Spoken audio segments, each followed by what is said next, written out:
Hello and welcome to Plus Sports on PlusTvAfrica. I am your host, Mikhail Tinubu.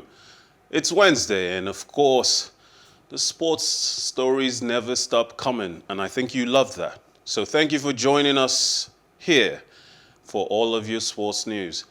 The AFCON is finished. It's been done for about a month now, but there is still fallout coming off of it. We'll touch on that first, but after that, I know some of you are looking forward to hearing about Champions League matches from last night, and as well as looking forward to the Champions League fixtures for tonight.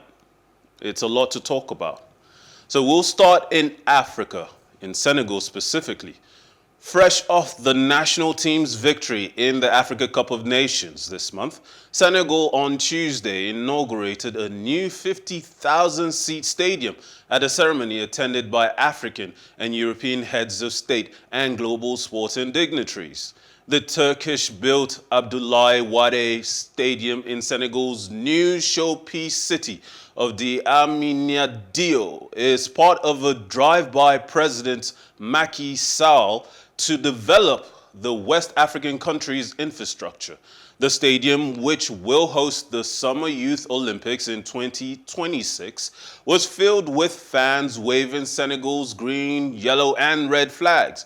Also in attendance were the presidents of Liberia, Guinea-Bissau, Gambia, Rwanda, Turkey, and Germany, as well as Gianni Infantino, the president of World Football Governing Body, FIFA, and African football greats Didier Drogba and Samuel Eto'o.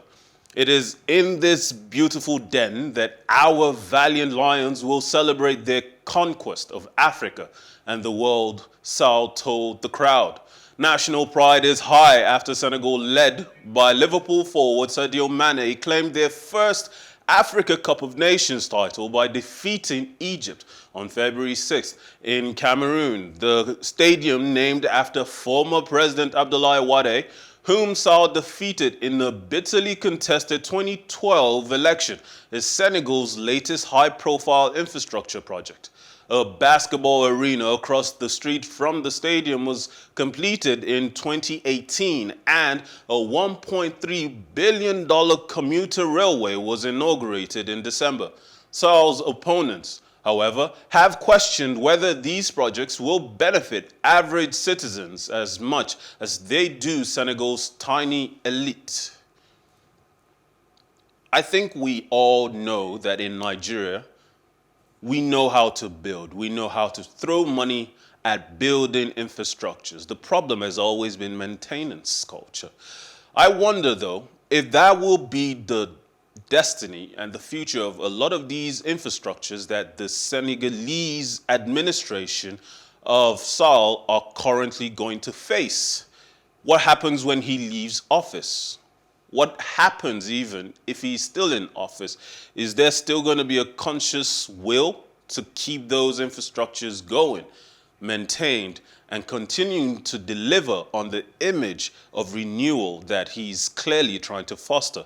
Meanwhile, at this current moment, a lot of Senegalese are very proud of their national team and must be even more ecstatic that the country's president and the ruling administration is doing everything it can to improve life through the building of infrastructures that will ultimately, in some way, indirect or direct, bring some economic relief and prosperity to the country.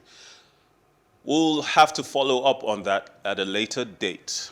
Now, Chelsea rediscovered some of their fluent attacking form as they beat Lille 2-0 in the first leg of their Champions League last 16 tie on Tuesday. But the talk at Stamford Bridge was more about the striker who did not play than the ones who did. Record signing Romelu Lukaku sat on the bench as an unused substitute, while fellow strikers Kai Havertz and Christian Pulisic claimed the goals that put reigning champions Chelsea in the driving seat to advance to the quarterfinals. On Saturday against Crystal Palace, Lukaku had the fewest touches of the ball, 7, ever recorded for a player on the pitch for at least 90 minutes in a Premier League game since such data began to be collected in full in the 2003-2004 season. That unwanted record added to the questions being asked about the Belgians' role in Thomas Tuchel's side, which has often looked more dangerous this season when Lukaku was absent with injury or due to COVID-19. Lukaku scored 24 league goals and provided 11 assists for Inter Milan last season to help them clinch the Serie A title, and he got off to a good start in his second spell at Stamford Bridge after his move to London in August. He scored 3 goals in his last 3 Premier League games and linked up well with fellow strikers. But he has scored only 2 more goals in the league since then, and comments that he gave in a television interview in which he said Tuchel's system did not suit him only added to the sense that Lukaku is not the right fit for Chelsea. Tuchel told reporters after the win over Lille that he had decided Lukaku needed a break after starting in a string of games recently. The focus was today on intensity, on a high-speed game and hard work off the ball. The German coach said Romelu struggled in the last games to deliver that. At this level, a club, a team as big as Chelsea Football Club, when you buy a player who's worth over £90 million, over €100 million, questions will always be raised if that player sits on the bench, especially when questions have been raised about his form recently. The fact that he gave an interview a while back is almost old news, but it does seem like he doesn't quite fit into the Chelsea Tuchel system. You cannot dismiss him as a strictly big man, target man striker. Lukaku is capable of much more than that. But his movements have been limited on the pitch. And when a manager wants the team to set out to play with more movements in the attacking quarters, Lukaku doesn't seem quite able to give that at this current time. Now, in the other Champions League result of last night, it was Villarreal versus Juventus, and the game ended 1-1, with Vlahovic scoring very early in the match, his very first ever Champions League goal. But the match we're looking forward to this Champions League week is the Manchester United versus Atletico Madrid match.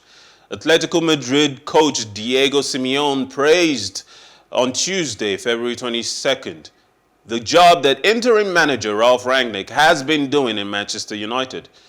Simeone said Manchester United is one of the best teams in the world, and since Rangnick took over in December, the English team has shown hints of the traditional powerhouse they used to be.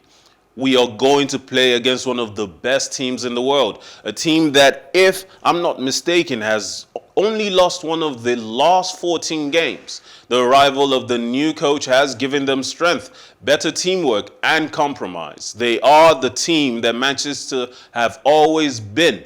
They are 4th in their league, and with the arrival of the new coach, we can see that they have improved a lot. They are intense, dynamic, and once they pass the midfield, they are a very brave team. They have very good players that make a big effort to gather all their qualities and talent in one team. I think the game will be hard and difficult, the Argentinian coach said at a news conference previewing their round of 16 game at home. Simeone received a blow earlier on in the day with news that he will be without midfielder and captain Koke, who was ruled out with a thigh muscle injury. Now, many Manchester United fans don't quite think Manchester United are doing quite as well as Simeone is praising them to be. A lot of people are even wondering whether Rangnick is good enough to manage a team as big as Manchester United with as many egos in the dressing room as they do have. Has he brought enough of an improvement to the club? Simeone's words might seem like an insult to some Manchester United fans who expect much better from their team. But we'll see how well Manchester United can do in this Champions League last 16 tie. Argentina striker Sergio Aguero said he could be a part of Argentina's backroom staff at the World Cup in Qatar this year after meeting with Argentine Football Association President Claudio Tapia on Monday, February 21st. Aguero, 33, announced his retirement from soccer in December because of a heart condition, bringing the curtain down on an 18-year career during which he scored more than 400 goals. The Argentine said the final details of his arrangement with the AFA would be decided in the coming weeks and added that he was hoping to attend the final draw for the World Cup, which is set to take place on April 1st. We still need to figure out the role, but I will be with the team at the World Cup, Aguero said. It was a nice talk with Chikai, that is Tapai. I want to spend time with the players, he added. I'll be there with the team. I get along very well with them. I want to be close to them and try to have fun. I want to find a way I can help the national team. Aguero scored 41 goals in 101 games for Argentina, representing them at 3 World Cups and helping them win the 2021 Copa America, their first major title in 28 years.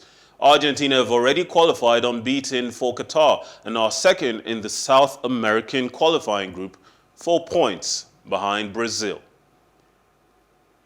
Now, on to women's soccer. The U.S. women's national soccer team and governing body U.S. Soccer said on Tuesday, February 22nd, they have agreed to resolve a years-long dispute over equal pay on what the players describe as a landmark day for the sports. After years of fighting for equal pay with their male counterparts, the U.S. women's national soccer team settled its dispute with U.S. Soccer, with the settlement being $22 million to be distributed in a manner proposed by the players and approved by a district court. An additional $2 million will be put in a fund to benefit players in their post-career goals and charitable efforts related to women's and girls' soccer. U.S. Soccer also committed to providing an equal rate of pay going forward for the women's and men's national teams in all exhibition games and tournaments, including the World Cup. U.S. striker Megan Rapinoe, an outspoken advocate for gender equality and equal pay, tweeted, "When we win, everyone wins." The agreement ends a dispute dating back to 2016, when some players filed a federal wage discrimination complaint, arguing they were paid less than male players, even though they generate more income for the United States Soccer Federation. The USWNT sued U.S. Soccer's governing body in 2019, seeking $66 million in damages under the Equal Pay Act over allegations of gender discrimination in compensation and nearly every other aspect of their playing conditions. Months later, they won the World Cup for the 4th time as fans chanted equal pay during the final. I'm just going to say, no matter who you are, man or woman, everyone deserves to be paid their worth for the job they put in, the efforts that they have to wake up every day to put into the work, the job that is demanded of them. Now, on to tennis, where Rafael Nadal eased to a straight set win over Denis Kudla at the Mexican Open in his first match since winning the Australian Open.